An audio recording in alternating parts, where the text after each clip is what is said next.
Usa na pod kamatahong nga gabi kanatong tanan mga kapaglaom. Kamusta?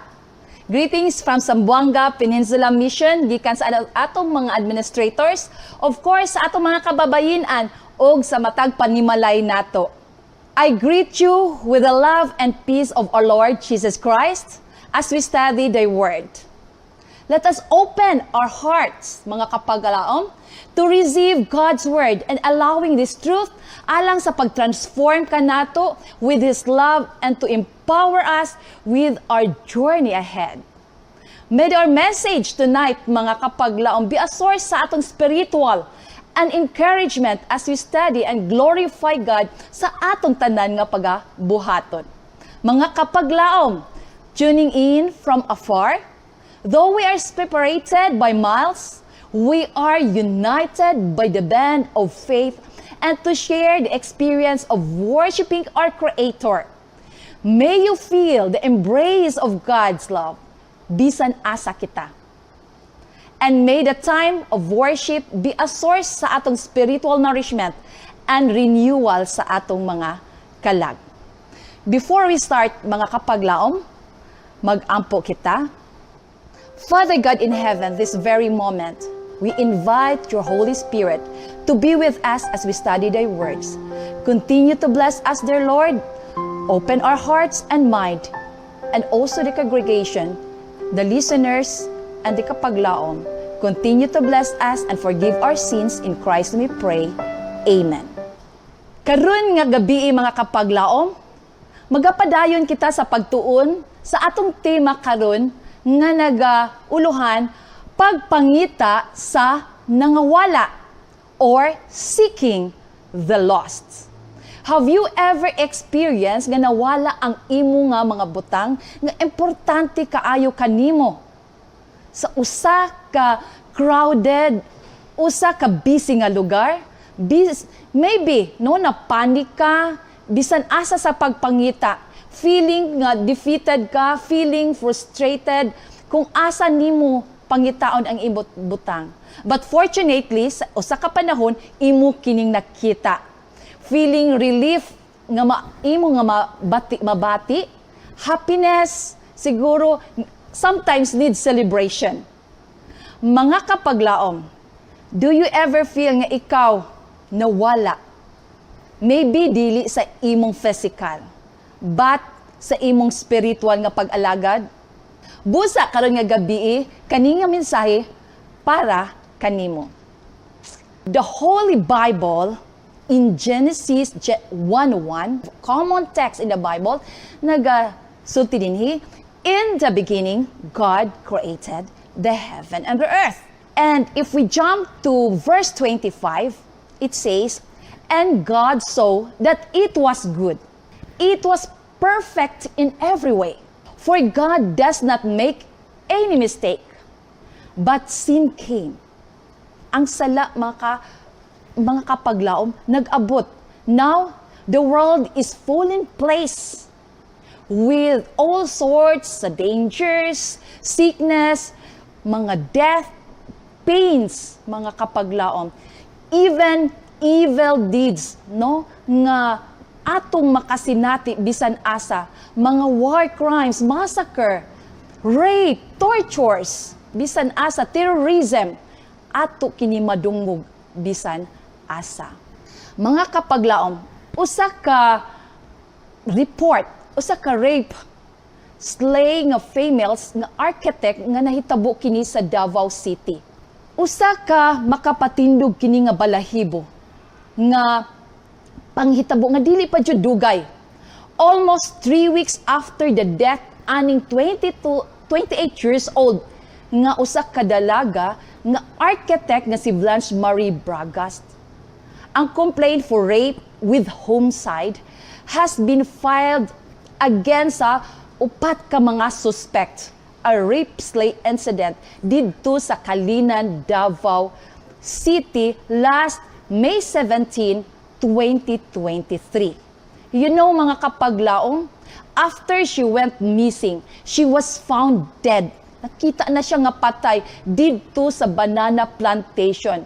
ug ang investigators nagtuo nga kini siya didto siya gi-rape ug gipatay sa banana plantation. Usa pa niini nga mga panghitabo nga makalilisang mao ang naabot sa 40 million ang gidala sa mga alahas, kwarta ug uban pa mga kapaglaom nga nahitabo kini sa mall sa Ozami City. Gikawat sa mga ginatawag nato nga termite gang. O base sa panghitabo, mga kapaglaom, investigasyon sa polisiya, gisulod sa mga suspect ang usa ka mall, agi sa usa ka fast food, agi sa lalom, no, sa salog sa maong mall. Nagkalot ang mga natawag nato nga termite gang. Grabe ang mga panghitabo sa atong pangapalibot. Dili nakakumpiyansahan mga kapaglaom ang mga pangbuhat nga dili maayo. Ang mga tao na nilang bigit sa pag-rape, sa pagpatay sa maong nga babae, ug kadtong mga katawhan nga dadakpan sa ilalom sa paghukom nga dili jud sila makaikyas sa balaod dinhi sa yuta. Ug sa atong mga Biblia, mga kapaglaom, aduna usab usa ka paghukom nga giasoy alang kanatong tanan. Mao ang adlaw nga hukman ang kalibutan. Sa adlaw sa paghukom, ang pangutana, sad-an ka ba? Sa buhat 17:30, nagasulti dinhi, ang Diyos wala lamang nanumbaling sa maong panahon sa kaburong or the ignorance. Apan, karon siya nagasugo sa tanang mga tao bisan diin sa paghinulsol. Unsa ang giingon sa Biblia tungod sa umaalabot nga paghukom? Mga kapaglaom, mao ang atong paghinulsol.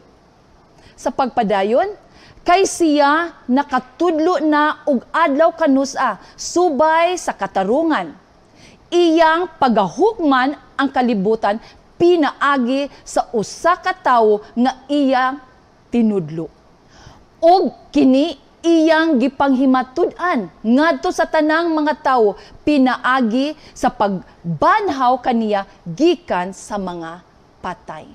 In the past, God overlooked such ignorance. But now, He commands all people everywhere to repent. For He has set a day when He will judge the world. Mag-aabot jud mga kapaglaom ang panahon sa paghukom. Kung atong tan-awon ang atong palibot, daghan sa mga tawo wala nagpakabana kung unsa ang ilang ginabuhat. Ang uban kanila nagapadayon sa ilang buhat nga dautan. Wala sila naghuna-huna nga naay adlaw sa paghukom. Unsa ang buhaton sa matag usa sa panahon sa paghukom? Mabasa nato kini sa 2 Corinto 5:6 nga nagaingon, kay kitang tanan gikinahanglan magapangatubang sa hukmana ni Kristo.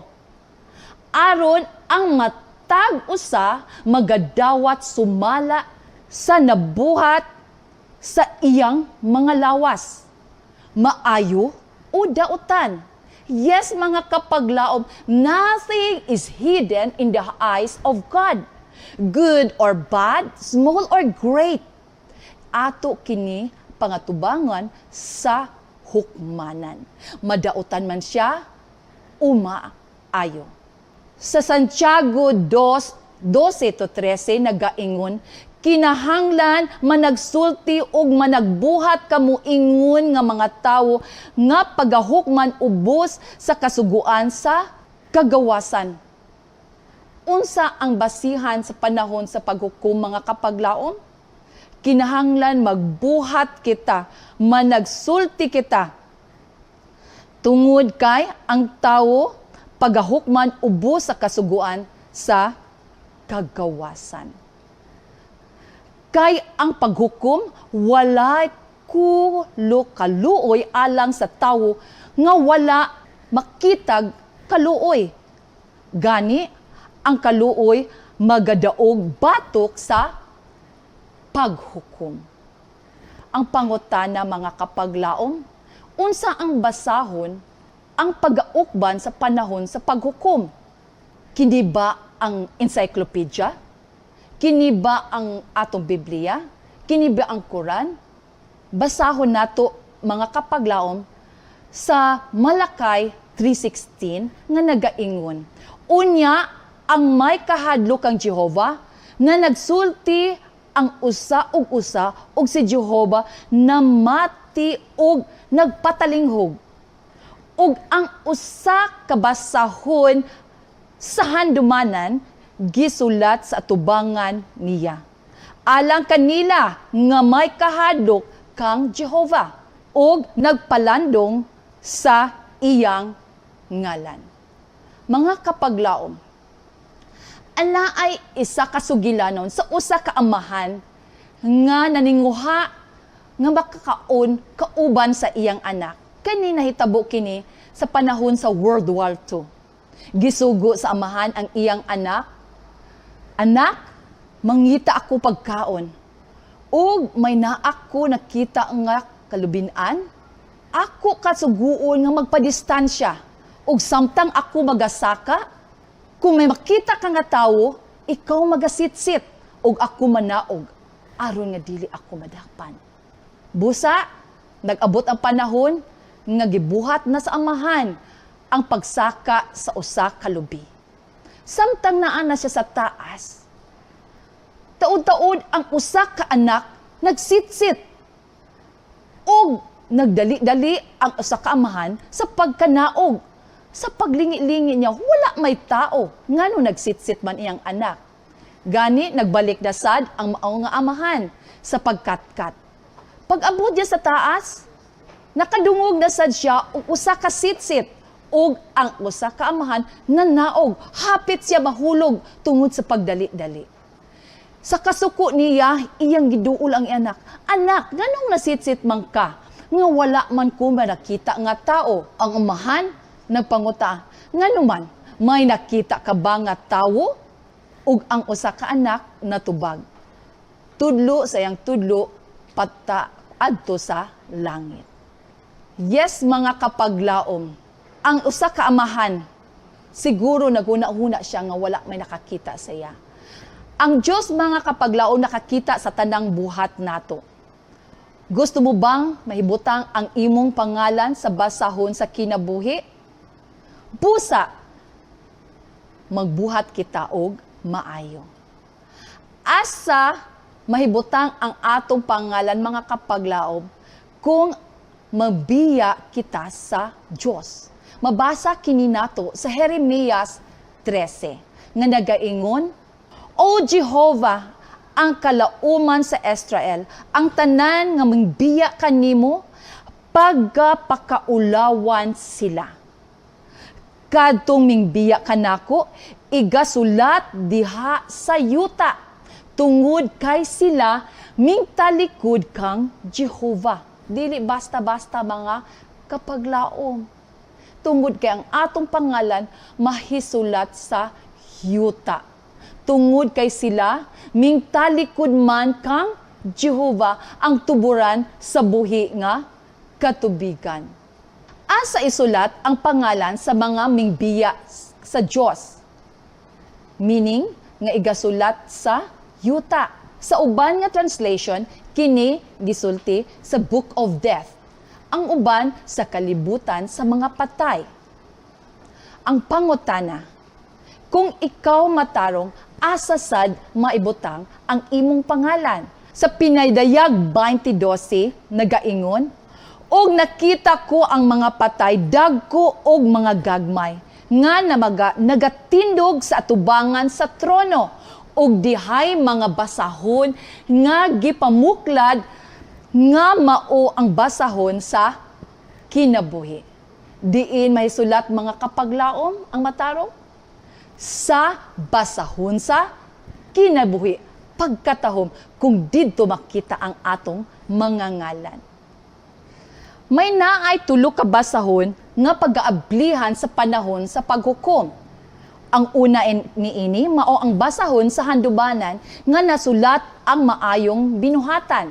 Ikaduha, ang basahon sa kamatayon nga nasulat ang mga daotang binuhatan.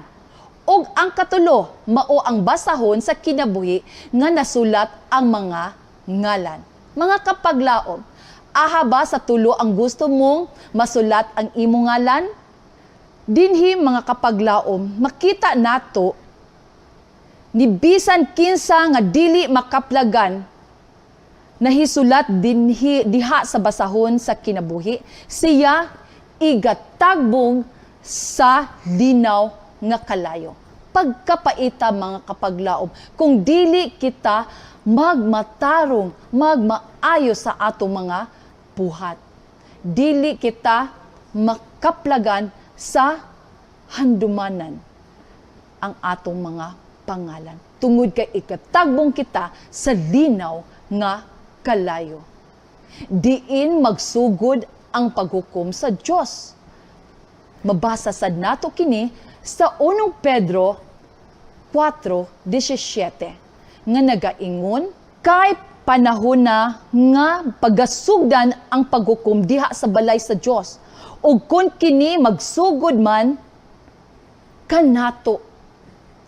Unsa man kahay dangatan sa mga tawo nga wala nagtuman sa maayong balita sa Dios. Mga kapaglaom, unsay buhaton nato aron nga mahukman kita nga walay sala sa panahon sa paghukom. Mabasa kini nato sa unang Juan 1:9 nga nagasulti dinhi, kung isugid ta ang atong mga sala, siya masaligan og makataronganon nga tungod ni ana mupasaylo siya sa atong mga sala ug magahinlo kanato gikan sa tanan pagkadili makataronganon.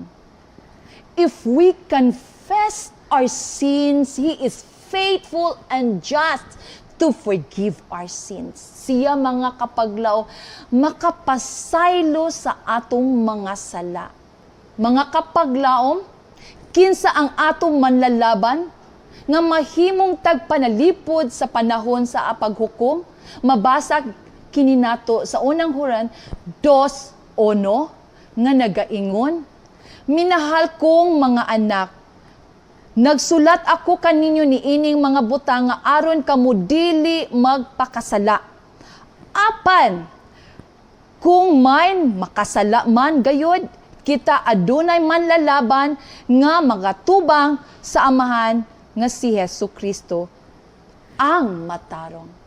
Mga kapaglaom, duol kita tungod si Jesus, lama ang atong manlalaban, ang atong kakampi nga matarong.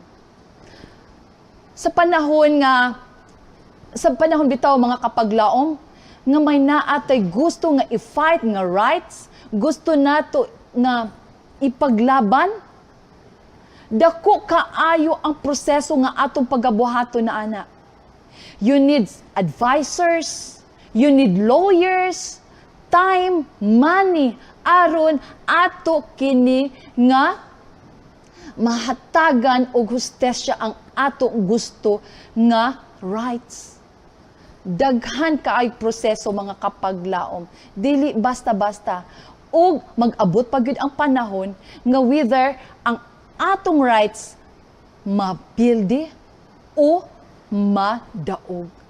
Pero mga kapaglaom, kung kita magaduol kay Kinong Hesus, siya ang atong matarong, nakapati alang kanato, ug siya mahimo manlalaban nato nga dili siya magatalikod kanato.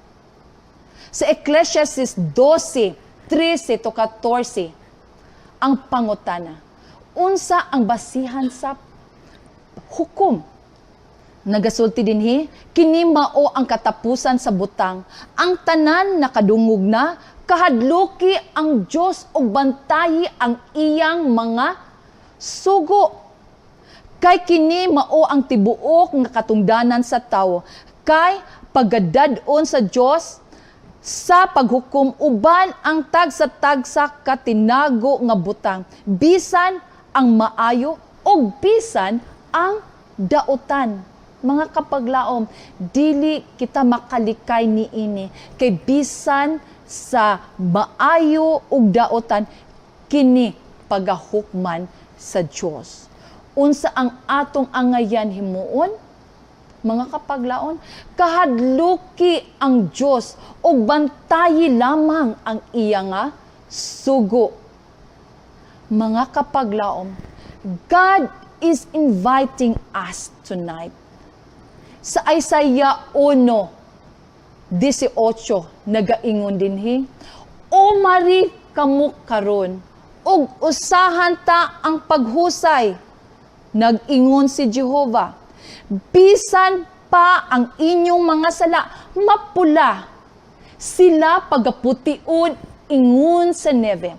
Bisan pa ang sila lubos mapula, sila mahimong sama sa maputing balhibo sa karnero.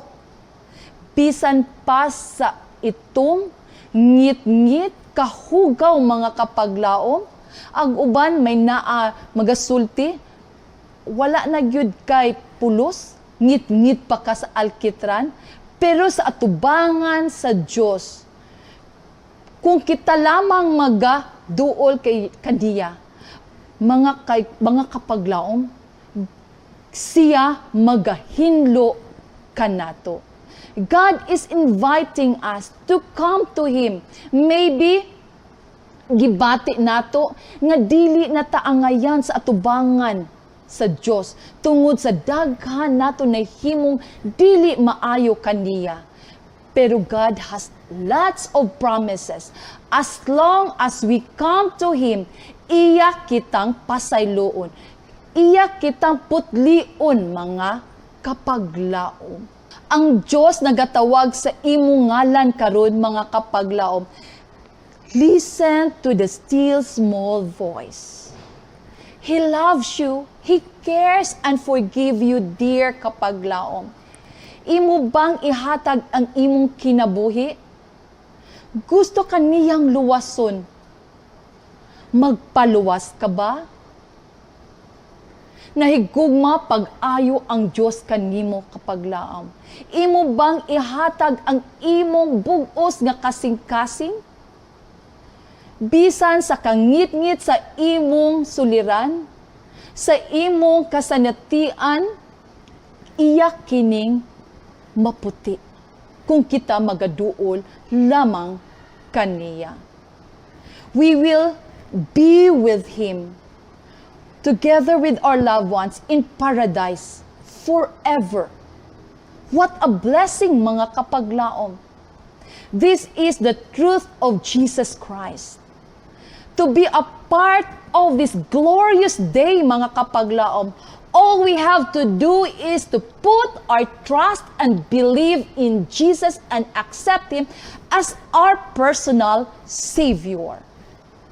Og hinaot, mga kapaglaom, nga kita makaplagan og kahumpayan diin sa saad sa Dios og mapasiguli sa pagkahibalo nga pinaagi kang Kristo, kita walay angay kahadlukan. Mampuno kita sa balaang espiritu ug maandam ang atong mga kaugalingon bisan sa kaagi nato nga mangit-ngit, nga kaagi nato nga malaway sa atubangan sa Dios. Mga kapaglaom, God is inviting you tonight. Will you come to Him? Magaampo kita. Amahan namo nga naa sa kalangitan. Karon nga kagabihon, dear Lord, kami nagapasalamat sa mga pulong nga amo natun-an. Tabangi kami, O Lord, nga sa panahon sa paghukom, kami imo pagakuhaon nga masulat ang among pangalan sa basahon sa kinabuhi. Kauban sa among mga hinigugma sa kinabuhi. Sa among panimalay, tabangi kami, dear Lord, nga makaparog sa mga pagsulay, magadanag kami kauban sa among mga higala nga nagapaminaw karon. Salamat sa imong pagpasaylo ug pagtubag sa among pag-ampo sa ngalan ni Jesus. Amen.